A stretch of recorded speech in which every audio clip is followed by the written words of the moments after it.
G'day to all my friends and family, and welcome to Jim's 5am Club. I'm down here at Bondi icebergs, just above the pool area. We had a beautiful sunrise this morning, even though it was breaking through the clouds. And I've just completed my 40-lap, 2-kilometre swim in that magnificent ocean pool down there. Probably the best ocean pool on the east coast of Australia.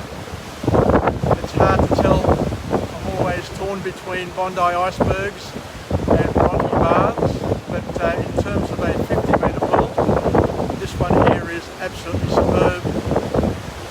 And interestingly enough, the pool has been decked out in a rainbow flag colours for today's swim. And which is beautiful, swimming up and down and being immersed in those beautiful colours, the colours of hope, that beautiful Christian symbol. Even though others have appropriated it, it is originally a religious symbol used in the Old Testament, a symbol of hope and of good times to come. Anyway, while I've got you here, on this awesome day, what I thought I'd do is I thought I'd go through a Jim's 5am Club. We're clicking through them at a rapid rate. I'm well over 700 now and well on my way to achieving my goal of 1,000 vlogs in English. So what are we going to talk about today? Today's book summary is an interesting one. Relatively deep, but I think it's something that will help liberate a lot of people from the challenges that they face and we face on a daily basis. And while the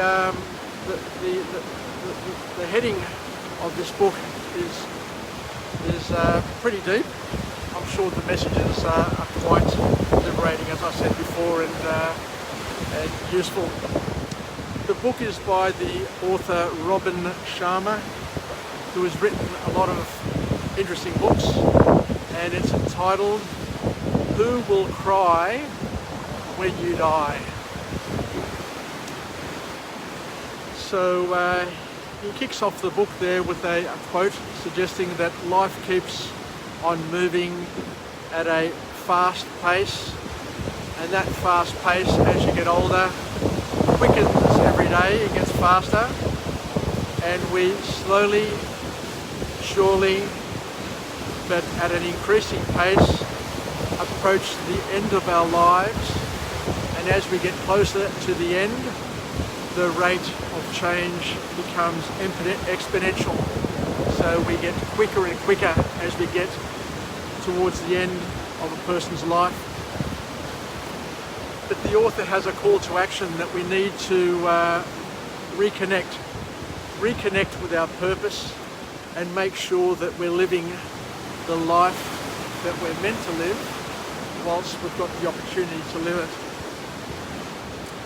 And the key message from this book is that you'll be happier. You'll be much happier if you are honest with yourself and learn how to maintain the right perspectives about failures, because failure is just a normal part of life that a lot of people seem to get caught up about and can't get over. So the author talks about the importance of being honest with others and honest with yourself, and by being honest, the author suggests, by being honest, he says that you're not going to disappoint other people and damage your reputation. Because when it's all said and done, people are all looking for honesty in the people around them, so that they can feel as if they're living with people who are authentic, and that they have an authentic mirror to help them get through their lives as well. So honesty. And honesty is one of those challenging sort of topics because we all try to rationalise honesty and how honest we are, and we try to justify white lies and little lies. But I've got to tell you, once you realise and once you cotton on to the fact that people are playing games with you and playing you, you get very hurt and very cut up.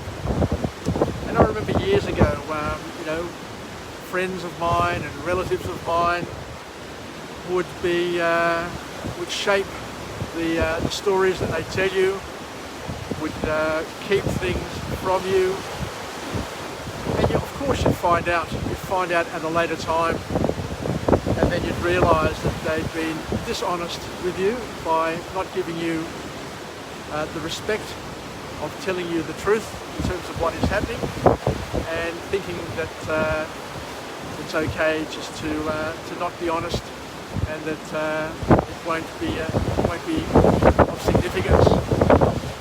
But deep down, I don't know if I'm different from everybody else, but if I realise, if I learn that somebody is dishonest with me, then I cut my relationship very, very quickly and move on. Don't have time to muck around, I guess, is a lesson I've learnt in my life. But we need to be honest with other people, but we also need to be honest with ourselves, according to Robin Sharma. And he gives us an exercise to do, an interesting exercise. And this exercise is to write down, to journal, to write down the number of times that you lie throughout the day. Write down the promises you make to others and the promises you make to yourself, but also write down the number of times that you break those promises and that you lie, and try and assess and ascertain the reason and the purpose behind your propensity to lie. And once you do that, then you need to basically stump up and promise yourself to commit to being honest at least for the entire week. Try to be honest for at least a week and see where it leads you, because these sorts of exercises are things that can help you reflect and learn a little bit more about yourself and learn to be honest.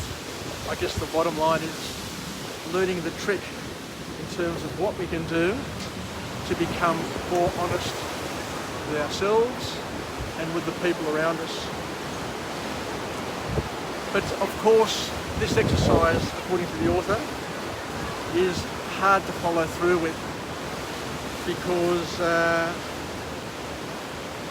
it's hard to make promises and to keep them,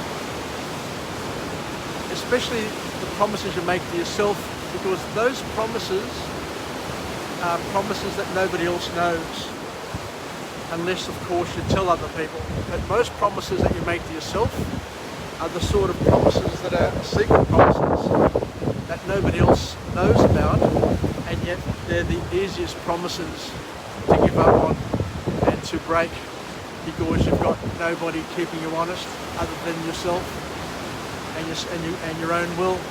And we know that self-will isn't as strong as what a lot of people give it credit to. But the big lesson from Robin Sharma is that we need to accept failure, accept that we're going to be breaking promises, accept that we're going to be failing, and it's all part of the game. It's all part of the game that we're playing, and we need to understand that it's okay. It's all part of the game, and there are a number of hidden benefits from all the hardships and all the failures that we experience in our lives. The second point to come out of this book is that we need to try and imitate children, and also to take care of our bodies, to find joy in everything, and to sit back and look at why, what happened along the way where we changed and we lost this wonder that we had as children and that pure joy that we had in the moment and that simplicity of life. And we need to then, according to this author, to look at and to examine what makes us happy. What makes us happy, and to try and go back to that happy place and to experience and to do more of those things that make us happy.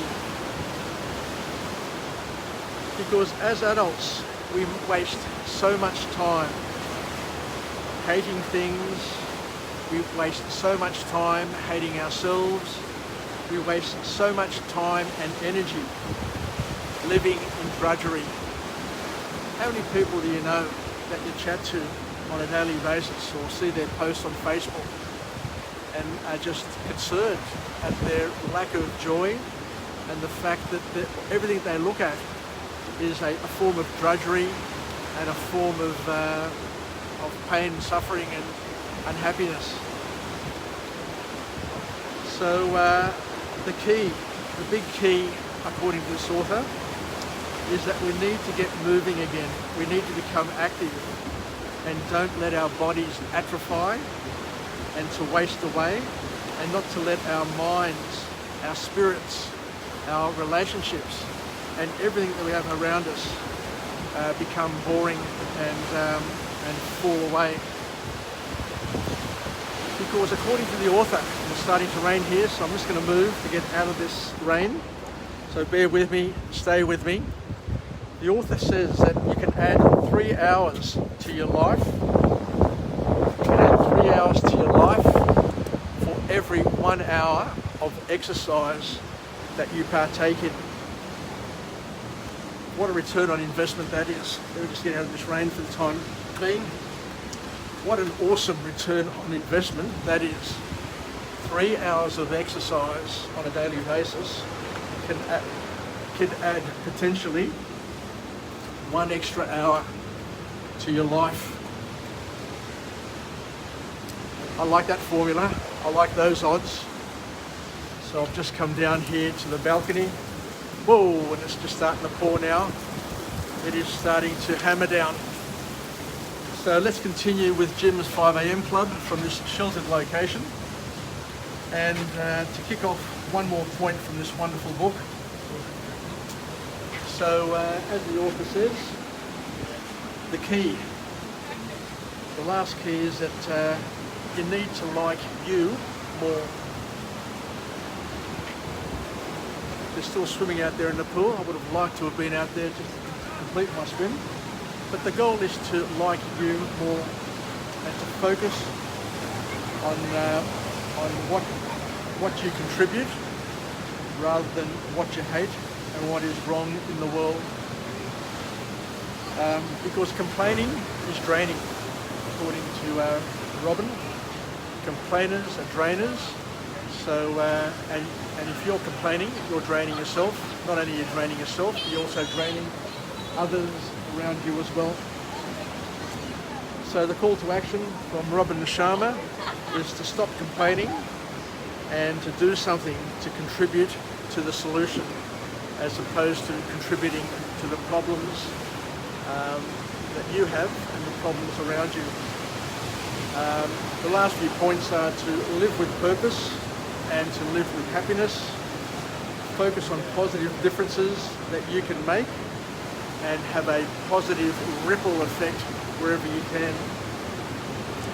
And become a better person to enjoy a better life and remove all the insignificant worries that you may have.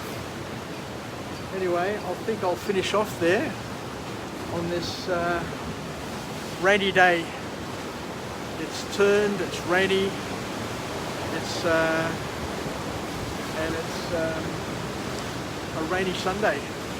So thank you very much for joining me on Jim's 5 a.m. club. I enjoyed my morning swim.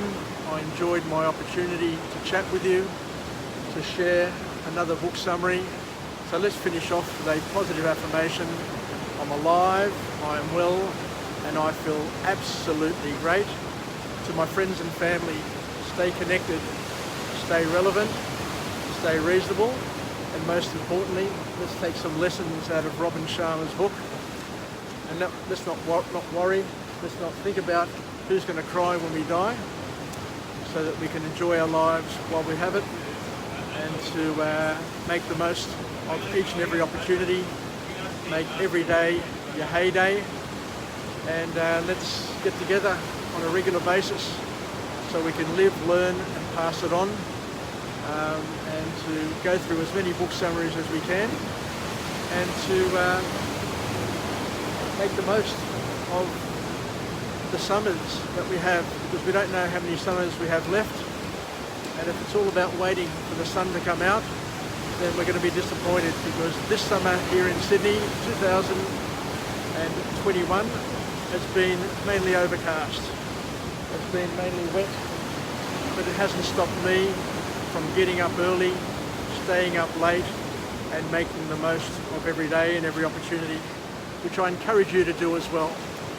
So take care, enjoy your Sunday, enjoy the first day of the week, and we'll chat again from a different location with a different message, a message of empowerment, where we can be the wind beneath our wings, and that we can help each other get through the morning, get through the day, get through the week, so we can live, learn and pass it on. Ciao for now. Tilakya from Jim's 5am Club. Kita leme. Yasas. Ciao. Bye.